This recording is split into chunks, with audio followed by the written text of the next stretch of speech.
Online থেকে ID কেনার বিষয় যে যেই জায়গা থেকে যত ভিডিও দেখছো সব ভিডিও বাদ দাও এবং কি যত কথা শুনছো মানুষের সব কথা বাদ দাও। এখন যা বলতেছি একটু মনোযোগ দিয়ে শোনো। যদি আজকের ভিডিওটা মনোযোগ দিয়ে শোনো এবং ভিডিওতে যা যা বলা হয়েছে একটু মাইনা চলো, আমি কসম করে বলতে পারবো যে জিন্দিগিতে কোনোদিন স্ক্যামের শিকার হইবা না, ঠিক আছে? কোনো দিনও না, একটা টাকা স্ক্যামের শিকার হবে না। এবং কি যারা বলো যে আইডি হ্যাক হয়ে যাবো কিনা, কেনার পর চলে যাবো কিনা, আইডি কেনার পর ব্যাক যাবো কিনা, বিন্দু পরিমাণের কোনো সমস্যা হবে না যদি আজকের ভিডিওটা পুরোপুরি শোনো, যা যা বলা হয়েছে মাইনা চলো। আইডি কেনার পর হ্যাক হওয়া বা আইডি কেনার পর ব্যাক চলে যাও এটা পরে কথা বলি। আগে বলি যে আইডি কিনতে গেলে তোমরা টাকা মারা খাও, কি কি কারণে মারা খাও এটা মনোযোগ দিয়ে শোনো। হ্যাঁ, আইডি কিনতে গিয়ে মারা খাইবা না কি কি কারণে ওইটাও ভিডিওতে এই মাধ্যমে বলে দিব, ঠিক আছে? তোমরা মূলত আইডি কিনতে গিয়ে মারা খাও কি জন্য? ফার্স্ট অফ অল তোমরা আইডি কিনতে গিয়ে কখনোই কাগজপত্র ঠিক মতো দেখো না। কাগজপত্র বলতে বোঝানো হইতাছে যে NID card. First of all হচ্ছে এনআইডি কার্ড দেখো না, তোমরা এনআইডি কার্ড কখনোই দেখো না, এটার জন্য তোমরা স্ক্যামে শিকার হও। তোমরা যারা যারা স্ক্যামে শিকার হয়েছো আগে তোমরা বুকে হাতে বলতে পারবা যে তোমরা এনআইডি কার্ড দেখছো কারো? যদি কেউ বলতে পারো যে এনআইডি কার্ড দেখে টাকা মারা খাইছি, তুমি কমেন্টে এসে যত খুশি তত গাইলে যাও, আমার কোনো আপত্তি নেই, ঠিক আছে? কারণ তোমরা কেউ এনআইডি কার্ড দেখে আজ পর্যন্ত আইডি কিনা মারা খাও নাই, ঠিক আছে?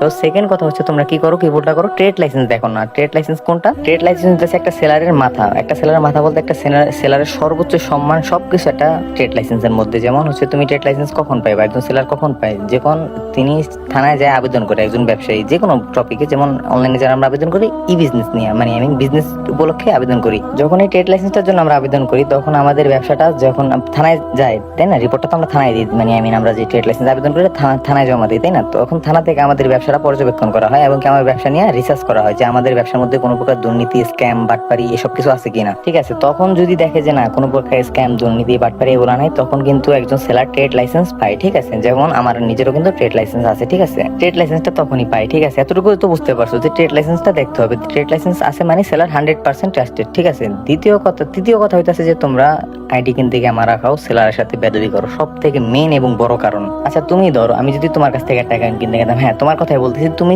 আইডি সেলার, আমি আইডি কিনতে আসি তোমার কাছে। এখন যদি তোমার সাথে আমি খারাপ ব্যবহার করি, তোমার সাথে যদি আমি মানে মিথ্যা কথা বলি বারবার, তারপরে তোমার যদি আমি ঘুরাই, তোমার যদি আমি তোমার লাগে 2 নম্বরে কথাবার্তা বলি, হ্যাঁ মিথ্যা কথা বলি তোমার সাথে, তুমি কি আমার টাকাটা